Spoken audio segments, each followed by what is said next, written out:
A sec. All right, 3, 2, 1. Welcome to Double Fries No Slaw. It is TJ Pittenger along with Richie Barnes and a couple of special guests, Coach Lonnie Almeida and Elizabeth Mason from FSU Softball. We appreciate you guys so much for taking your time and joining us tonight. Everybody, Richie, Lonnie, Liz, how you guys doing tonight? I mean, come on. Excited. We're going to Oklahoma City. Yeah, that's the title of the podcast, Oklahoma City Bound. We are so excited for you. We were talking off air. And my wife played softball in high school, so I got her juiced and excited about the game on Thursday and Friday night. I tweeted this too. Was this the best weekend ever to not have to play on Saturday and Sunday because we had already clinched? Like, wasn't it nice? Just Liz, you were sitting there just chilling and not having to worry about what was happening on Saturday and Sunday. You were already in Oklahoma City. Nothing else mattered. Definitely relax, watch everybody else play. It was nice to not go to game 3 for once. Yeah. We had talked about this. We had heard about this, but the announcers kept driving home the point that the team that won in game 1 of this series was in trouble, right? Was in trouble for game 2 and game 3. And you guys shut the announcers up and the media perception up, ended up winning game 2. So exciting to see. I want to start with this. I want to start with Kat in game 1. Just an incredible game that she pitched. Lonnie, talk to us about Kat in game 1 because she was phenomenal. A game that FSU won 1-0. Talk to us about her in game 1. Yeah, I mean, I think Kat's been so good at embracing her defense. So when you say Kat and her exemplary performances, it always goes straight to the defense too. You think about the defensive plays that were made and it's the whole infield, it's the outfield. I mean, Danny ran down some balls, Sid made some plays, Josie, Mason picking them at first. Like, there was just some big plays for us. And so, but our thing was to keep the 2 speedsters off the bases, and I think she was going into the 5th with a no-hitter. And then Andrews got, a lead off there. But so she did a really good job of keeping them in check. So pitching and defense, Kat eyes up that defense and gets after it. And she's having a lot of fun. You talked about Sid. She was fantastic in that 6th and 7th inning there in that game. A couple of balls hit to that hot corner, and she, proved why she was the ACC Defensive Player of the Year. We asked you about her last week, and we're going to ask you about her this week again. Talk to us about Sydney on that hot corner in those late innings. Yeah, I mean, I think Sid thrives. The defensive part, she loves it. And I know Elizabeth can speak to this, but I talked about it last week. I mean, they came out as a unit all fall together. So there's nothing that really surprises us when we see Sid play. But boy, does she inspire us, continue to do it week in and week out. She just, balls right at her to her left, to backhand, to sometimes making a big league throw. It just looks so easy over there to Elizabeth, but that's her every single day. So it's just fun to see her be so consistent and so extremely outstanding and gifted at third base. It's really impressive to watch.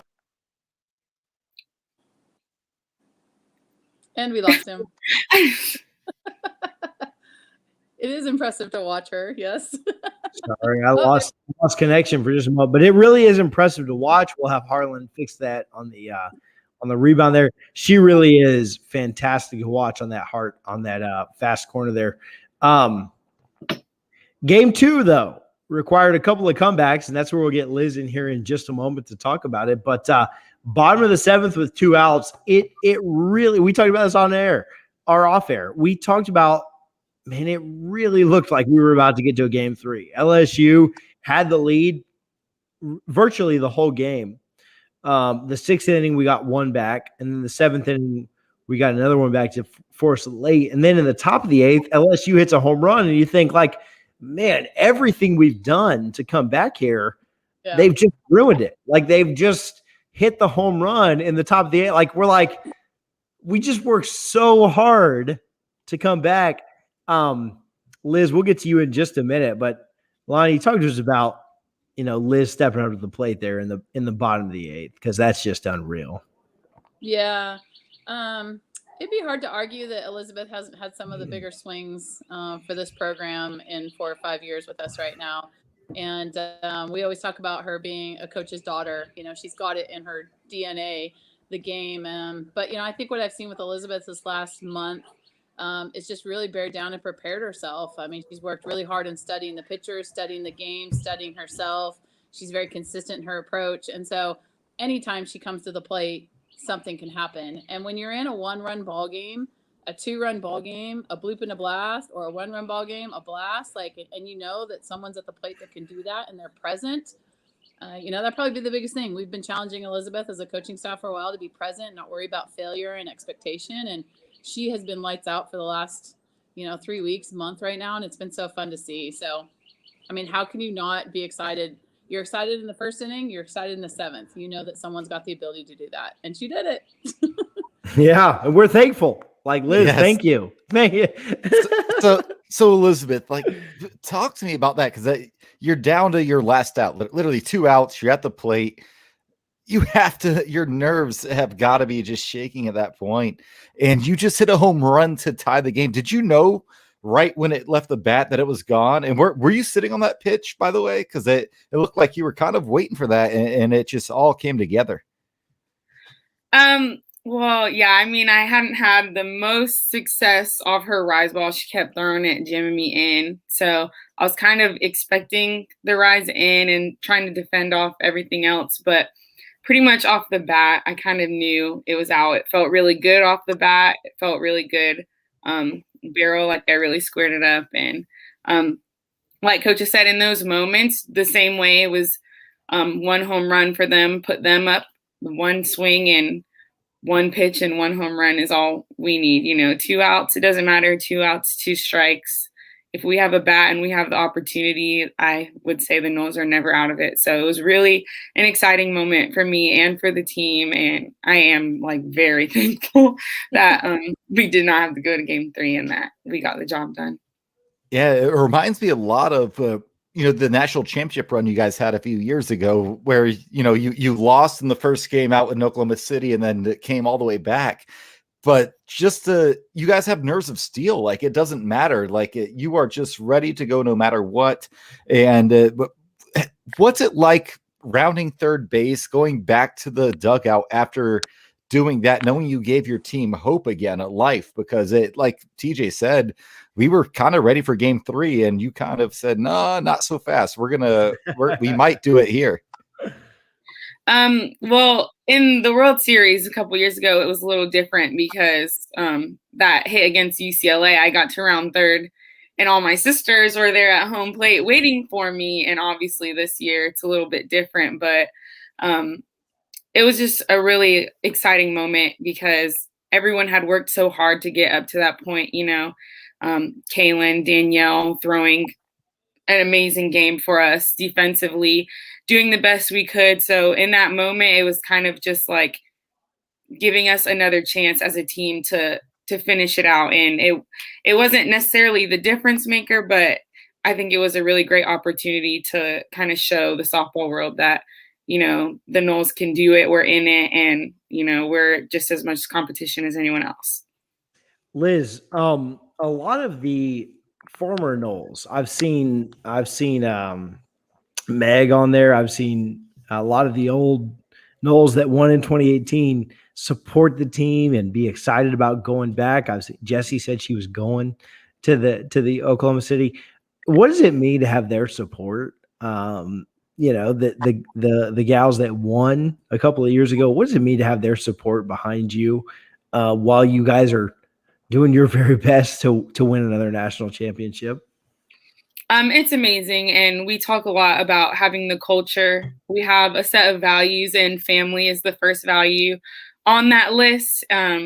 Those girls are my sister just as much as the girls on Team 38 are my sisters. And our senior class already talks about coming to the garage in 3-4 years from now to cause a mess for Coacha and, stir up some trouble. So we don't expect anything less from them. Those girls support us and day in, day out, any way they can. And it's always exciting to have them back because we do have such fond memories with them as well. On a show a couple of months ago, Richie said that he would take batting practice against the girls that pitch. He's going to be up there Labor Day weekend, and I'm hoping you can get your pitchers out there to strike him out because I am 100% game for that. Coach Almeida will ask you. You made a decision to pinch hit in the bottom of the ninth. You made a decision to bring Kirsten Landers in to pinch hit. Ended up being a great decision. What goes into a decision like that to bring her in? And obviously hindsight's 2020. That ends up being a great decision because she hit the game-winning hit, right, and win. But like, what goes into that? Talk to us about Kirsten and that play to send us to Oklahoma City. Yeah, I think Travis and Troy run the offense when it comes game time, and we chat in between innings. Usually I just kind of give some of my input and what's going on, but, and they're definitely the hitting coaches. And so I think, I don't know, it was like the third or so. We knew we had a couple kids on the bench that could do something for us throughout the game when we needed. And I had talked to, T-Will before. I was like, man, Landers is a left-handed bat. Maybe we could get a swing or whatever. And and they decided to put her in at that point. So it's definitely a team effort as you're going through the game. I think you have three coaches and generally a lot of our players too, right? Like everyone's in it for the strategy of it. And so I think we all kind of give our thoughts as we're going through there. And the lefties were definitely getting some swings off. And so, but I can tell you, Kirsten and Mason could probably attest to this, but I don't know the last time I've seen her stay inside a ball and hit it down the left field line. Like, she usually pulls and she usually gets the ball up in the air and she takes a hack like you guys saw. So, I think sometimes you got to get a little bit lucky, but I also think luck is where preparation and opportunity meet each other, right? That whole saying. Yeah. And so we were prepared. We had strategy. The opportunity presented it, and Kirsten took her hacks, and look where we are. So just grateful that she was comfortable enough to take the Kirsten Landers swings that we know she brings. And boy, she one strong girl. So, yeah. She talks about being blacked out and not even know what she was doing because she was so in the moment. But looking at her, she was like really present from what I saw, just taking some really big swings. And I think when you're comfortable doing that, a lot of things can happen. And, took the bat off the shoulder and got us the win. We were super excited. I talked to you guys off air. My wife played high school softball. Not much past that, but as soon as she hit it, my wife was like ready for whatever we were going to watch after you guys' game. But I looked at her, I said, that's it. Like that's in. She's in. We will score. We will win. And so it was so exciting. So now you turned your attention to the World Series, right? Like we're going back to Oklahoma City. Are you excited to get back to Oklahoma City? Like, do you have a favorite place to eat there? Like, is there anything you're, outside of just like the games, like getting back to Oklahoma City is really, really cool, right? Outside of just the games, but like we're back, we're in the World Series. Like, are you going to taking some time and enjoying that, or where are we at right now? Oh yeah, definitely enjoying it. I think, we always try to have a nice dinner. We go to a steakhouse and have a nice dinner and celebrate. Oh yeah. Some of our boosters, Mickey Mantle's, if anyone knows that, they're in Bricktown, and kind of a tradition thing we've done every time we've gone. But I also think too, it's really cool. There's only 8 teams in the country playing right now, and Elizabeth spoke this today. We talked about it at practice, and we had some of our players speak to what it's like to go into something you've been dreaming about your whole life. Like a lot of our freshmen have been dreaming about what they see on TV, and now they're actually going to go walk in and do it. And so it's pretty cool to hear Elizabeth and Danny and Anna and Cass all speak on what it was like when they first walked in there. So celebrating it, places to eat, but actually being on the field, the only 8 teams in the country and one will leave with a W. Really cool honor and really cool moment.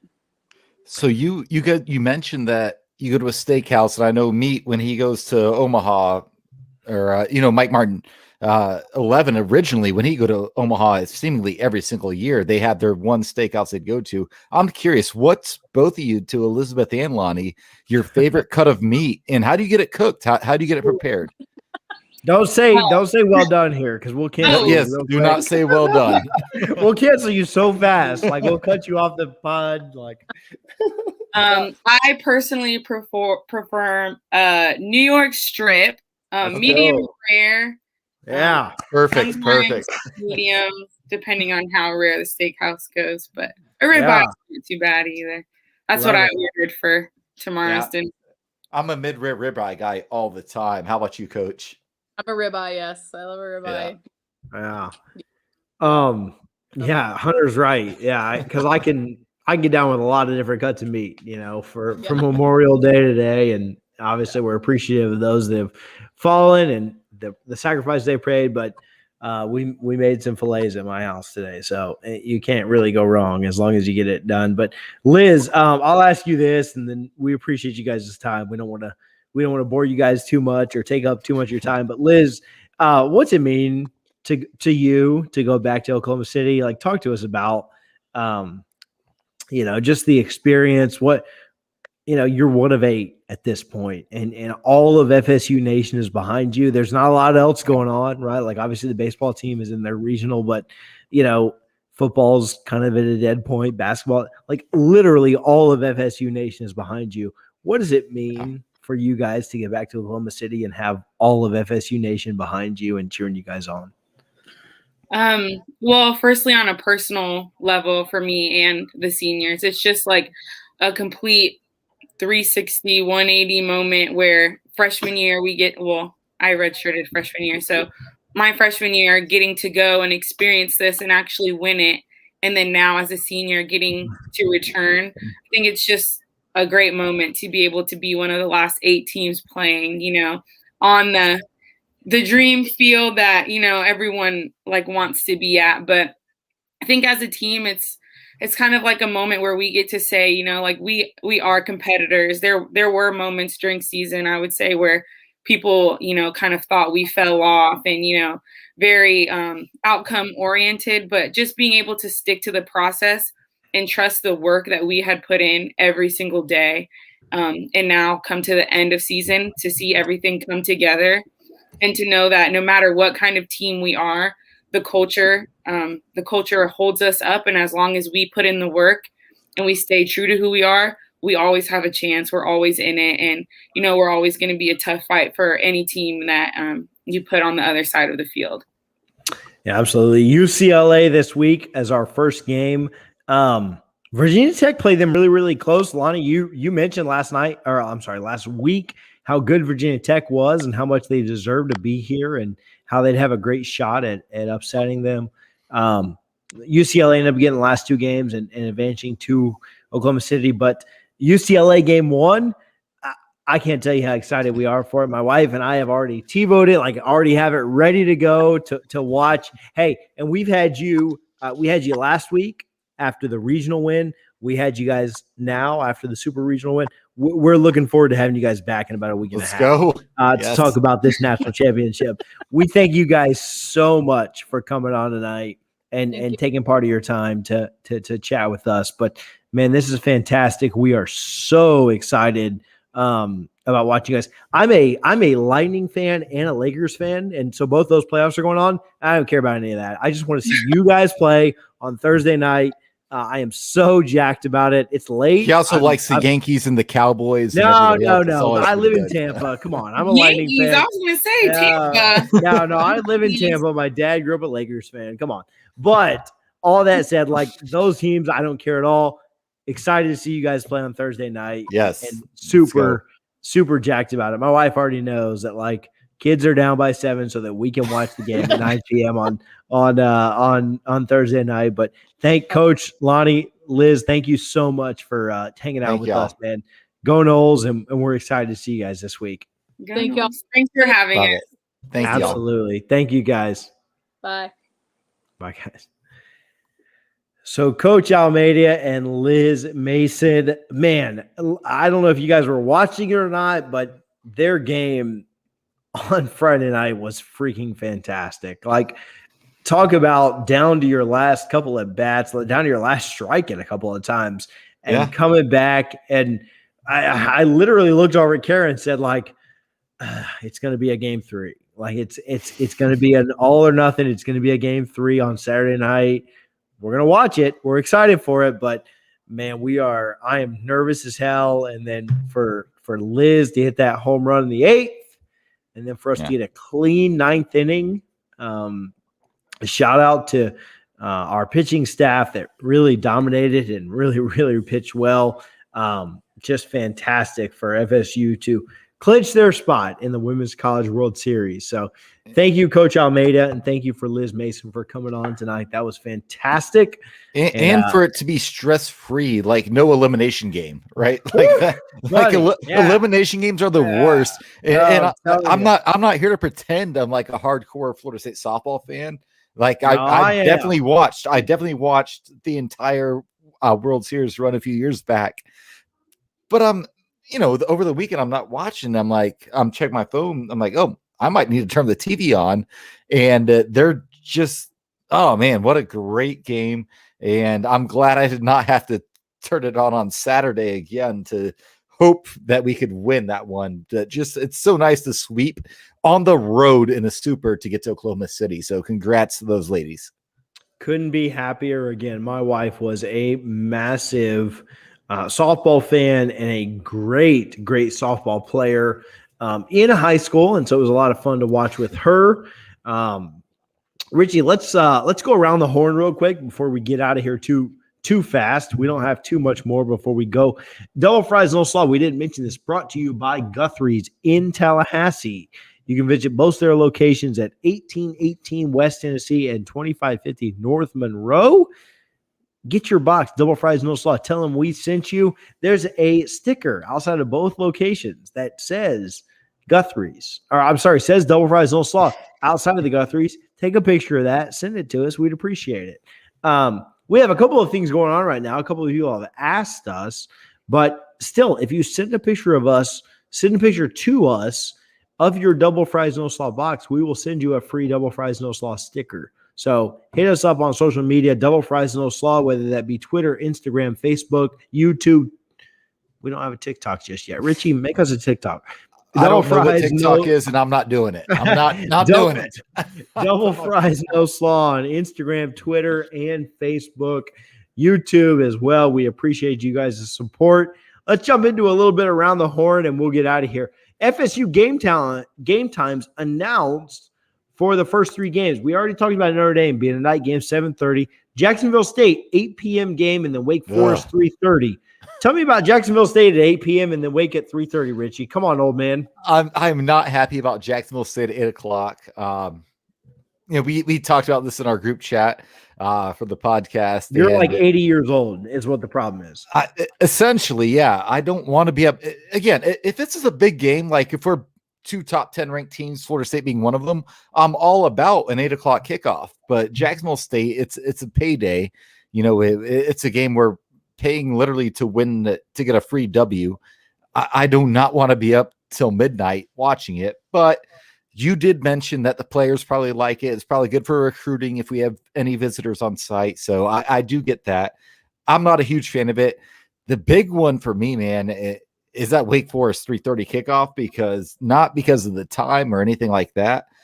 I'm assuming we're going to be 1-1 heading into that Wake Forest game, and that's a huge, huge game for this team. You got to get that win to have any hope of what we want to accomplish this season. What were your thoughts? Yeah, that Notre Dame game is going to be tough week one. I'd love for FSU to obviously upset Notre Dame. We've talked about that spread is about 9 points, 9.5. I expect FSU to win the next week, and so you're going in 1-1 of that Wake Forest game. And I think if you can beat Wake Forest on the road, I think you really set yourself up to get to that 6-7 win mark, which we really, really expect. We really, really want. That Wake Forest game at 3:30 is massive. I think it's really good. Yeah. I think it's good that it's at 3:30. I don't want to play Wake on the road at 8 p.m. Yeah, I don't want to play any team on the road at 8 p.m. You do not want to go to Snuggy Hill at 8 p.m. because that is a death trap. Yeah, I'll be honest with you. I don't want to go anywhere in the ACC at 8 p.m. No, I don't want to go to Raleigh. I don't want to go to Clemson. I don't want to go anywhere at 8 p.m. No. So I think that the fact that it's at 3:30 is a good thing for FSU. I mean, we're grasping at straws at this point, looking for positive news. But I think that 3:30 for FSU is a good thing. I'm gonna put my stamp on it right now. Florida State comes out of that weekend 2-1. We come out of that That'd be weekend outstanding. That'd be a outstanding. loss to Notre Dame in a close fought game. They win, and then a game against Wake Forest, which we get a win on the road. It will set up FSU's season for success. Like it will. All I'm saying, TJ, do not let us be 3-0 coming out of that weekend. Oh, If we upset Notre Dame, and honestly, it's not. I'm going to pick Notre Dame. Like, spoiler alert, like that's where we're at. But like you said, the latest spread is at 7 points. Like it's a touchdown game. I'm going to pick Notre Dame most likely. But if we pull that upset, beat Jacksonville State, and then beat Wake Forest, and we're 3-0, like this podcast could be out of control. We're going with heavy lies early if we're able to upset those. Let me ask you this. So FSU is a 3-point favorite against Louisville. Last year, Louisville beat our absolute brains in. We don't mix facts on this podcast. Like we just kind of give it to you like how it goes. You like FSU as a 3-point favorite there? Like I think that's a little. I don't know. I think that's a little wild to give FSU a 3-point favorite. I understand we're at home, but against a team that absolutely blew our brains out last year, like what do you think about that? So how? TJ, I'll be honest with you. I'm so confused with all of these. I think we have 4 lines right now for Florida State. And all of them are kind of have me a little like, I'm not sure about that because I think they're all very favorable towards Florida State. Of these 4 lines that are available right now, and that's Notre Dame -7, Louisville +3, Miami -9, and Florida -16. I think you got to take our opponents on all 4 of them, and you come out on top. But again, it's early. We don't know what these teams are going to look like come when the season starts. But Vegas thinks very favorable of us, it seems, because I'm not. None of those lines have me thinking, yeah, I have to bet Florida State at the max bet right now because I don't see it. Yeah, we talked about Notre Dame -7. I kind of like Notre Dame to cover there. I don't mean to be the major pessimist on this show. I know Richie's usually the optimist, and that's kind of how we roll. Louisville +3. Like I mean, just to be very honest with you, I like Louisville to cover there. Miami +9. Mine is the one I think 9. we can beat outright. I think we could cover that. I don't necessarily think we beat Miami, but I think Miami -9. I think we have a good shot. And then UF -16. I have no idea on that one. I have no idea. It's tough to call because I don't think Emory's very good, but no, they're still a better team than us. But yeah, for sure. If you're asking me right now, I like us to cover the 16. So I don't know. The lines that have been put out at this point are tough to answer. The other thing is these lines are projected lines. You can't place bets on these actual lines. They're lines that are projected. And the actual lines will be released the week before the game. Yes. And so these are projected lines and they're not very real anyway, but there's something to look at and something for us to talk about. Something else for us to talk about. FSU Midnight Madness is starting in just a few hours, 4 hours from right now. It's 8:01 p.m. According to my clock.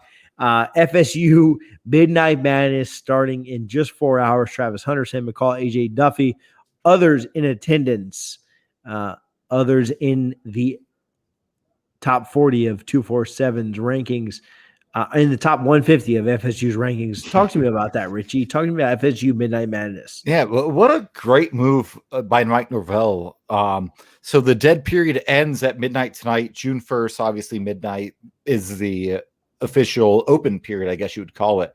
But Florida State, I love what Mike Norvell is doing here. They're doing Midnight Madness, literally 12:01. They will have 17 visitors on campus at midnight, so 12:01 a.m., just to start their visit, to include, like TJ said, Travis Hunter, Sam McCall, AJ Duffy. They have 7 of the top 150 players on the 247 composite, 17 total prospects overall coming to Florida State. I just love what he's doing from a recruiting standpoint. The games, again, they have to get played. You got to win games. You can't go, 3-9 and expect to keep this class together.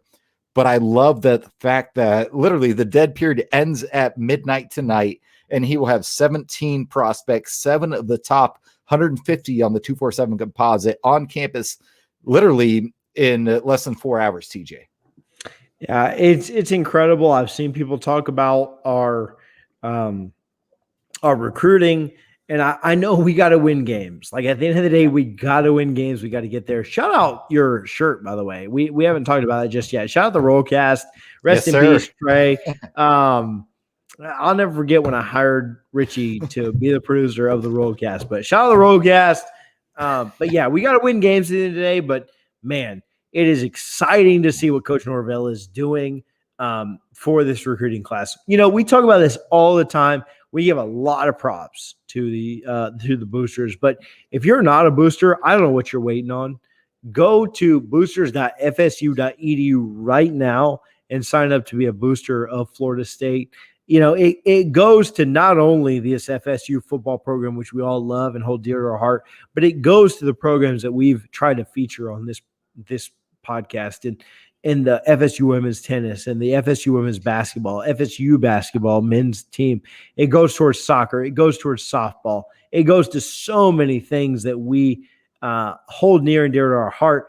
FSU boosters, go to boosters.fsu.edu and sign up, because it just touches so many lives, and we really appreciate those that do go and sign up. But man, yeah, football has got me excited. I see all these coaches tweeting these gifts.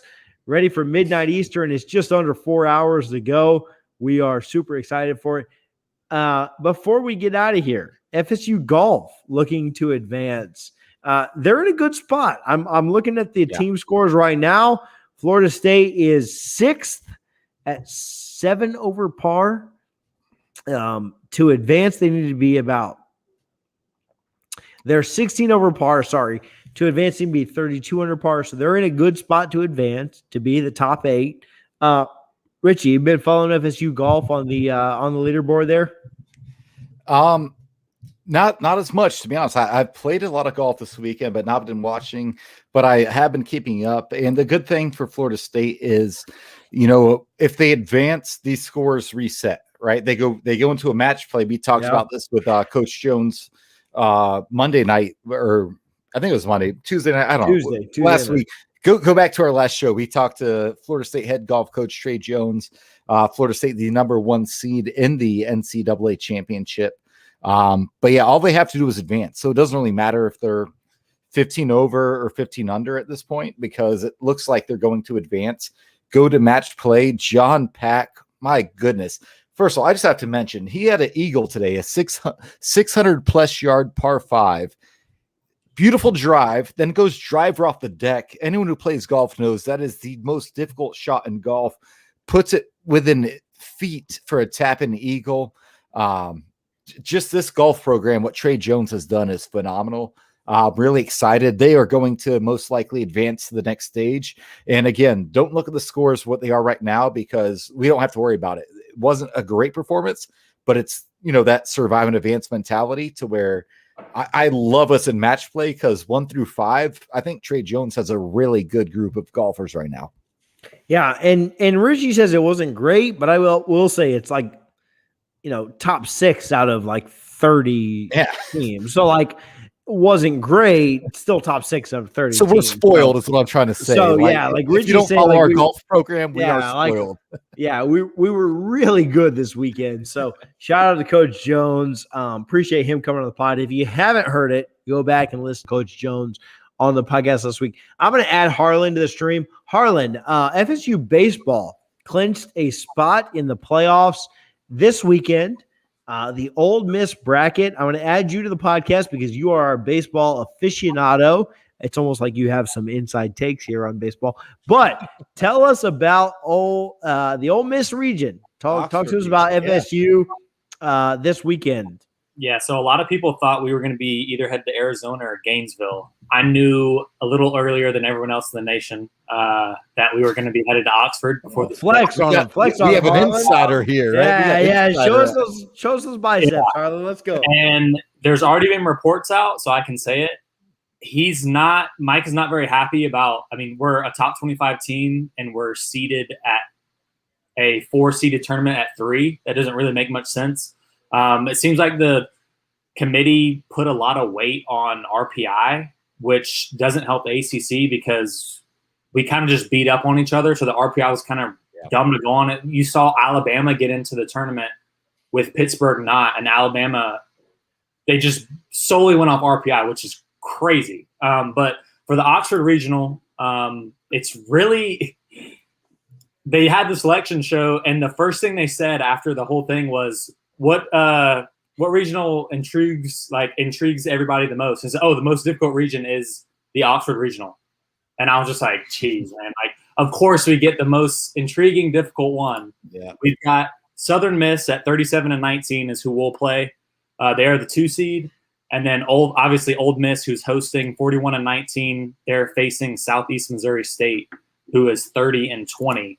But the big thing here to me is FSU has not faced anyone at full capacity this year. And Oxford is going to be 100% capacity, beer showers and all of the outfield. I mean, they haven't faced anything like this yet. So it'll be interesting to see, but we definitely got a bad draw here. I feel like, at least. Where do you feel like FSU's chances are here, right? Like if FSU plays to their potential, you've seen FSU shut out Miami. You've seen FSU absolutely take Florida to the woodwork. You've seen FSU win on the road at Notre Dame. If FSU plays to their potential, can they win this regional? I mean, just being real. Oh, yeah. They can win it. They can – if they win their first game and Messick throws against Ole Miss, Messick can beat anyone in the country. So you can potentially – I mean, to be honest with you, the spectrum is very wide. You can be looking at an 0-2 and out with the 4 teams that are here, or you can be looking at a 2-0, us sitting there on Sunday waiting to see who has to beat us twice to get to a super. So I would say it's a very wide range of things that could happen this year. There's 4 very good teams. And 3 very good, 4 average. So it's a wide spectrum. It'll be a really interesting regional. I think a lot of eyes will be on this regional right here. Like you said, ESPN said that this was the most talent-laden, the most difficult region to get out of. Yep. That might play in our favor, like it might play in our favor because Ole Miss has a tougher 3 seed than anyone else has in their region.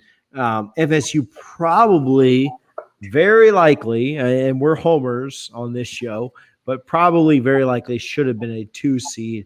And so for a 3 seed FSU to be in someone else's regional, I'm sure Ole Miss is not happy about having an FSU in their region because a lot of teams would have considered FSU 2 seed material, right? So Harlan will do a preview of the regional on our website. Go to doublefriesnoslaw.com. We've got a lot of interesting stuff there, but Harlan will do a preview there and keep you guys updated on what's going on with our regional. We play on Friday. Is that correct, Harlan? Yeah, Friday at 3 o'clock, I believe. Yep, 3 p.m. on ESPNU against Southern Miss. So the 1 versus 4 will play, and we will play the 2 seed Southern Miss on Friday. Tune into that for sure. ESPN2. Shout out the Animals. I've seen them very hyped up. I've seen a lot of them excited to go to that game. Harlan, thanks for jumping in and chatting with us. One thing to add, you're talking about the Wake Forest game. I get married that day, so I might have a little juju on that day. So I get married at 5:30, games at 3:30. So maybe I'll give the Knowles a little luck there. I'm still waiting for my wedding invite because it hasn't come in the mail just yet. But I'm sure it's just USPS government agency. It's just a little slow, but I'm sure it's on its way. But no sweat, Harlan. Thank you so much for joining us. We'll talk to you soon. Richie, we have gone around the horn. Hey, FSU, I want to shout this out. FSU men's tennis pulled in the #1 recruiting class in the country. And so shout out FSU men's tennis. Shout out FSU women's tennis. They had a couple of gals on their team make it to the quarterfinals of FSU singles in women's tennis. So shout out Deanie and Das. So shout out Andrea and Deanie. Appreciate you guys and your work towards FSU athletics. Man, I watched your run against Texas, and it was fantastic.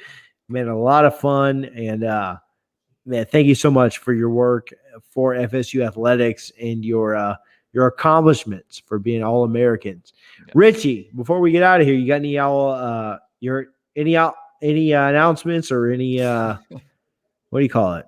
Shout outs. No. Sheesh. I don't know why I'm forgetting shout outs.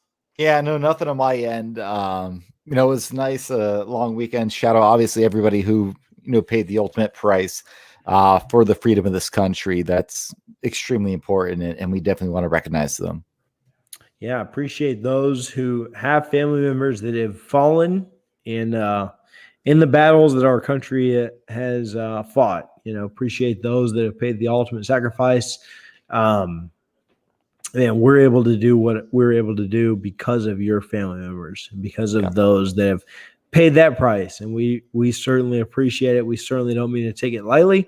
And so we appreciate those that have paid that ultimate sacrifice. I mean, we couldn't do what we do from a podcast perspective, from just a regular everyday life perspective without your sacrifice. And so we so much appreciate it on this Memorial Day. We appreciate Coach Almeida. We appreciate Liz Mason for joining us. And they were fantastic. And man, I'm so excited, Richie, to see them on Thursday night. I'm going to try and get you to stay awake past 9 p.m. to watch them. I'm going to have to. For Coach Lonnie, I'll do it, man. She's been on the show more than anybody I think we've had. I'm going to be texting you every 15 minutes. Like, Richie, you still up? Richie, you still awake? Richie, you still up? I'll stay up for this one. I'll stay up for Coach Lonnie. She's awesome. I'm excited to see Coach Almeida and her team and Liz and those gals fight it out in Oklahoma City. Other than that, man, I don't have anything else. Shout out my wife. She's great. She lets me do this every week. Richie, you got a song for us? Yeah, so I was looking up country songs about Oklahoma, and I found the perfect one. I've never heard it, but I think we're safe. It's called "No You" in Oklahoma. So we're throwing shade at Miami, and we're going back to Oklahoma. So let's do that one by Reba McEntire. Let's go roll. All right, man. Until next week, we will see you guys next Sunday evening. Go Noles.